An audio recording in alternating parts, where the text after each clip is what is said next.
Are you guys ready to see a star chain heal?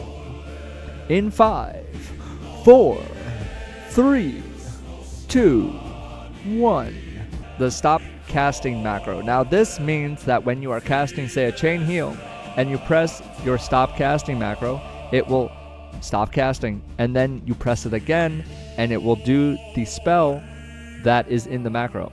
So if I'm in the middle of a lightning bolt, per se, and something is about to die and I don't want to spend that extra mana, or I just want them to die quicker, I would double tap my number 3, which is Earth Shock, and instantly kill them.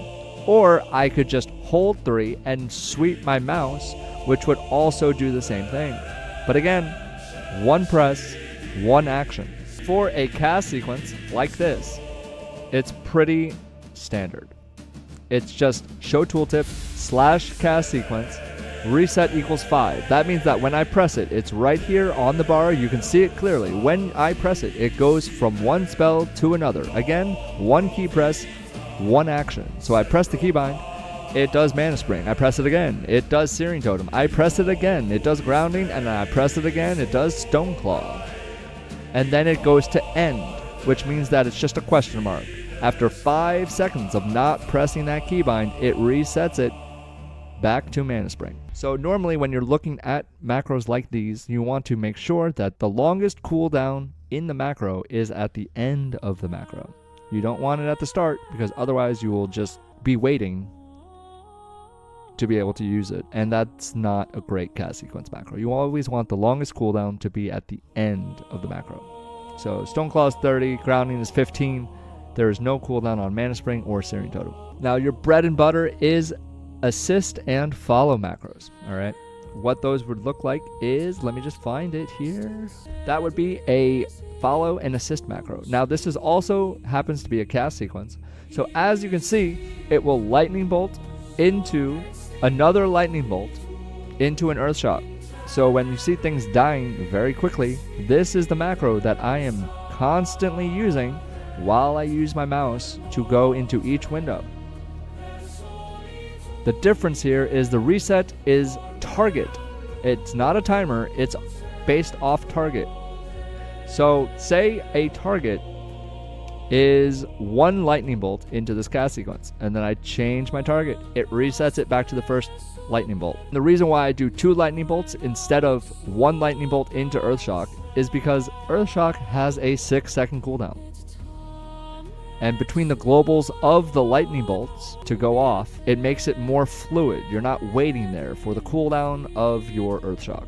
Whenever you do a cast sequence like this, you always want to do the casted spell first, and then the instant spell after it. It's called catching a global, which means that the time it takes for you to cast a spell, your global will be over. So when the cast actually goes off, that instant spell right after it also goes off. So it's kind of like 2 spells in one, but not really. Assist and follow macro you're always going to have for your followers, and they're always going to be assisting and following your main character. The only other macro that I could think to share would be this. It is trade. When you have characters that all have the same name, you can't really decipher which one you're actually trading to when they're all stacked up. So this trade macro makes it so that when I press the keybind, the follower will target my main guy and open a trade window. So if I want to trade the top left one, because I know that his bags are almost full, but he still has room, I press Shift T, it opens trade. Easy peasy, all right? The macro is as follows, which is pretty basic, honestly. It's just target the main character and then /trade. All right? Those are your bread and butter macros. You can literally break them down and turn them into anything that you want with the /assist, /follow, or the cast sequence, target, reset, at certain target. All right? And the last one, which is very important when you are playing a healer, is target. That means that when I am targeting an enemy, say this is an enemy, right? Grr, skull, it's an enemy, all right? And the enemy is targeting me. You probably can't tell, but the skull has some accents but my main character does not. So you can tell that this skull is targeting me. It has an accent over the E. I do not. Alright? When I use this target macro, it will heal whatever my target is targeting. So it's ideal when you're trying to keep something alive instead of just letting them die or randomly heal or try to heal itself, because as you're getting hit, you're getting pushback in your spell. So I'm targeting him, he's targeting me, so the chain heal is going onto myself. If I were to target the shaman to my immediate left on the skull, so I'm on the skull, top left, target the guy to this guy's left. So now I'm targeting this guy, right? When I chain heal, it goes to him. Boom. All right. Begin.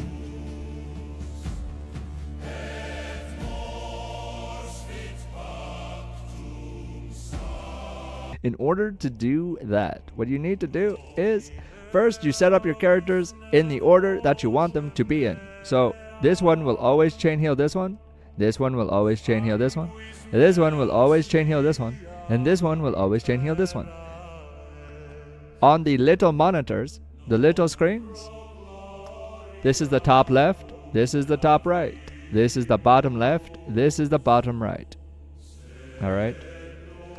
When you make your macro for the star chain heal, you need to make sure that it has the character that you want it to chain heal in the macro, which would look like this. Show tooltip /cast at, and then when you know you want to chain heal that target, you're going to right click their name, copy character name. So you target the person you want to chain heal, you copy character name, you put it in the macro. Alright? That way you know that this character will receive the chain heal, he will do it to him, he will do it to him, he will do it to him. Then you will make the keybind on all of them the same. And then all you have to do is hold down that keybind. Now remember guys, holding down the keybind does nothing if the mouse is in one window. I have to manually move my mouse into each window. Now the important part here is that when I move my mouse into each window, it will only cast chain heal once. It does not automate the cast of chain heal. It will activate the window, which will then cause the key press, okay? And it will only chain heal once. It is only when you sweep it that you will get the actual star. But remember, again, it will only cast it once. Alright? Now, as for other macros, we have, those are your boilerplate macros when it comes to manually multiboxing. Hopefully this is helpful. If you have any more questions or you have an idea for a macro that you would like to be explained or figured out, please feel free to comment or subscribe, like, and share with your friends. Happy hunting and good luck out there, WFOS, world's fastest one-shots.